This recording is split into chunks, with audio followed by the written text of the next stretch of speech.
Graça e paz, cara amiga, caro amigo que acompanha diariamente a nossa meditação sobre a palavra de Deus no Santo Evangelho, na liturgia. Retomamos o tempo comum, ou melhor, iniciamos o tempo comum, né, porque esta é a sua primeira semana, porque o ano litúrgico começa com o tempo do Advento. E nessa primeira semana nós estamos acompanhando o evangelista Marcos. Ele vai nos acompanhar até a abertura do tempo da Quaresma, depois viveremos o tempo da Quaresma e a leitura de Marcos vai ser retomada após o período da Páscoa. No período da Páscoa, a igreja normalmente, como texto do Evangelho, vai ler sempre o Evangelho de João, aprofundando esse mistério da paixão, da morte e da ressurreição de nosso Senhor Jesus Cristo. Eu já disse a você que o Evangelho de Marcos é o mais sintético. Ele é um evangelho que foi escrito para quem se preparava para receber o batismo e que deveria saber dar duas respostas. A primeira, quem é Jesus para ele. A segunda, o que é a fé.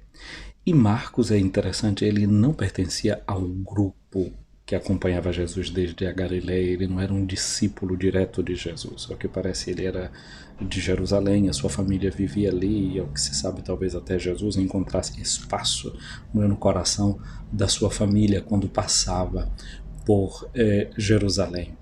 Porém, ele era companheiro, foi companheiro de Pedro, antes foi companheiro de Paulo, fez parte da equipe missionária de Paulo, mas depois acompanha Pedro, e o que Marcos nos transmite é o que ele recebeu, o que ele ouviu, a catequese de Pedro. Portanto, Marcos para nós é um modelo de quem tem fé. A carta aos Hebreus diz que fé é certeza de coisa que a gente não vê. Marcos não viu tudo que ele relata no seu evangelho, mas ele acredita, ele acolhe. Ontem, quando nós vimos o demônio dizendo que ele sabia quem era Jesus, Jesus proíbe que eles digam alguma coisa, justamente porque para Jesus não interessa essa ciência infusa que nem precisou de mediação de ninguém. Fazer parte da igreja é acolher na mediação da igreja o anúncio de quem é Jesus. Mesmo que esses anunciadores sejam frágeis, mesmo que eles caiam, mesmo que eles tropecem, mas é na igreja que a gente vai construindo o que é mais importante, aprender a ter fé, aprender a confiar entre as coisas, confiar na palavra do outro, confiar no testemunho que o outro traz pra gente. É ver o outro como alguém que pode me dar um testemunho, não alguém que compete comigo, que é meu concorrente, que eu não posso ter confiança nele. Aí o inferno está estabelecido, a desarmonia está estabelecida e o reino de Deus está presente justamente quando cresce em nós a confiança. E Marcos confiava naquilo que Pedro pregava e dizia, seja porque ele conhecia de Pedro e pelos efeitos desse evangelho na própria vida de Pedro. Hoje o evangelho nos fala que Jesus, estando em Cafarnaum, era ainda o dia de sábado, como nós vimos no dia de ontem, Jesus esteve na sinagoga e agora nos diz o evangelho que eles saíram da sinagoga e foram para a casa de Simão, de André, e a casa onde estava a sogra de Pedro, que lá estava e estava de cama, com febre, e logo eles falaram dela para Jesus. Ele aproximou-se, tomando-a pela mão, levantou-a e a febre deixou e ela se pôs a servi-los. Uma coisa que gostaria de chamar a atenção e sublinhar: sinagoga. Ontem nós falamos dessa palavra. Sinagoga significa reunião. E por causa da reunião que acontecia naquele lugar, o lugar onde eles se reuniam passou também a ser chamado de sinagoga. Quem vai a Cafarnaum nos dias de hoje vê que naquele lugar onde era a casa de Simão Pedro se construiu uma igreja. E é do outro lado da rua que está a sinagoga. Então Jesus deixou a sinagoga e veio para a casa de Pedro. Não é? Atravessou a rua, veio para o lado de cá. Daqui a pouco a gente volta a falar disso. Sinagoga, lugar de reunião. Ao anoitecer, depois do pôr do sol, levaram a Jesus todos os doentes e os que tinham demônios. Ao pôr do sol. Essa é uma expressão que eu diria é técnica. Quando nós dizemos que é o pôr do sol, nós queremos dizer, para o tempo de Jesus, para a cultura de Jesus, que começou um novo dia. E se nós estávamos no sábado, que era o último dia da semana, isso significa dizer que agora já é domingo. Domingo, os pagãos de língua de tradição romana diziam que era o dia do sol. nós dizemos que é o dia do Senhor, domingo. Então nós estamos no contexto do dia do Senhor, do domingo. E as pessoas levam para Jesus os doentes e os que tinham demônios. Portanto, o domingo deve ser para a igreja a memória dessas obras maravilhosas que Jesus realizava de libertação. Domingo deve ser esse dia da libertação também interior. Porque se a partir de um momento para o povo de Israel o sábado passou a ser a memória da libertação do êxodo no Egito, agora em Jesus é dessa libertação que Jesus realiza em todos os sentidos. Naquele sábado, Jesus libertou a sogra de Pedro da doença, mas, sobretudo, a liberdade não é somente a liberdade é liberdade para. Então, ela ficou livre da febre e ficou livre para servir. Ela pôde servir. Servia uma graça, servia um dom. Ela agora se torna uma mulher servidora. Jesus é esse que vem nos libertar para que nós possamos servir. A carta de Paulo aos Gálatas diz que foi para a liberdade que Cristo nos libertou. Então, domingo é o dia dessa memória de que nós podemos servir uns aos outros. Então, nesse dia aqui, todos esses doentes que vieram, foram colocados ali. Aí diz Marcos, a cidade inteira se ajuntou à porta da casa.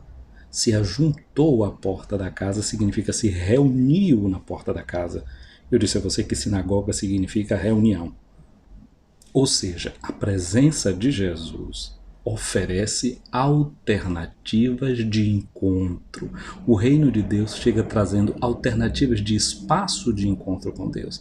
Agora não é só a sinagoga que é o espaço onde se reunir, agora é o terreiro da casa que se torna o lugar de reunião. Olha o que o reino de Deus faz. Presta atenção agora, por exemplo, nesse período de pandemia, lockdown, fechamento, distanciamento, as nossas famílias têm se tornado esse espaço onde a gente pode se reunir, onde a gente pode se encontrar em volta da palavra de Deus, ouvir essa palavra que nos liberta, que nos cura, que traz vida nova, novas experiências para nós. Então a presença de Jesus cria alternativas de espaço para que a gente se encontre, para que a gente se escute, para que a gente discuta. Naquele dia era a cidade inteira reunida ali no terreiro da casa de Pedro, da sogra de Pedro. Levaram para Jesus todos os doentes e os que tinham demônio. A cidade inteira se reuniu ali. Ele curou muitos que sofriam de diversas enfermidades, expulsou também muitos demônios. Então, curou muita gente. Curar é o verbo terapeu. Jesus é aquele. O Papa, na mensagem para o Dia Mundial da Paz, falou da cultura do cuidado. O que Jesus fez foi cuidar das pessoas. Às vezes a gente pode não curar alguém, não, mas pode cuidar dela. É sempre possível cuidar. Tem doença que é incurável, mas a pessoa é sempre tratável. Aprender a tratar os outros. A cultura do tratar bem, do ter cuidado pelo outro. É isso que Jesus nos inspira e o domingo é memória disso. Dessa cultura do cuidado, de cuidar dos outros. Continua o texto do Evangelho, Jesus proibiu os demônios de dizer quem ele era, já falamos disso um pouquinho atrás, então Jesus não tem interesse na propaganda demoníaca, Jesus prefere essa transmissão de quem é ele, até porque o que Jesus quer, de acordo com o Evangelho de Marcos, é que a gente o descubra na sua fragilidade de homem crucificado, aos pés da cruz poder saber e descobrir quem é Jesus. Aqui diz Marcos ainda que de madrugada, quando ainda estava bem escuro, Jesus se levantou e saiu rumo a um lugar deserto e lá orava. Olha, eu falei de espaços alternativos. Aqui também a gente vê Jesus com duas alternativas. A alternativa de espaço foi rezar no lugar deserto, um encontro pessoal, e a alternativa de tempo, ele foi de madrugada. Eu gostaria de perguntar a você, quando é que encontra tempo para se encontrar com Jesus? Nós já falamos de um desses áudios sobre tempo luxo e tempo lixo. Qual é o tempo que você reserva para Deus? Se você acompanha esse meu vídeo pelo Instagram, no YouTube, muito obrigado por isso. Agora, faz um comentário, seja no Instagram, seja no YouTube. Quais são os espaços alternativos que você cria? Onde é que você reza todo dia? Quais são os seus horários de oração? Existe isso? Que tal organizar isso? pelo Instagram, se você quiser, quando comentar esse fato, publica também a fotografia do seu lugar alternativo de oração. Quem sabe se na sua casa você tem esse espaçozinho alternativo, põe a fotografia embaixo. No YouTube eu penso que isso não seja possível, mas pelo Instagram isso é possível, então faça, estimulemos-nos mutuamente. E então depois a gente vê os discípulos, né, Pedro e os outros que vão atrás de Jesus e o encontram e diz para ele que todos te procuram. Sucesso de Jesus. Mas Jesus disse para ele: vamos para outros lugares, para outras aldeias, porque foi para isso que eu vim, para anunciar a boa nova.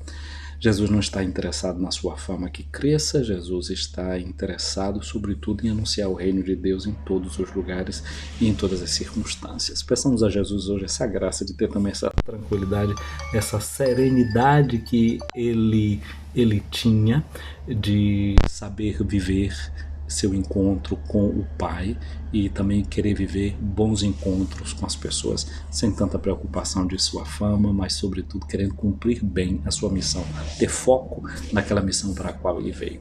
E eu quero pedir a Deus que nos dê essa bênção hoje, de que a gente saiba estar centralizado nas coisas essenciais.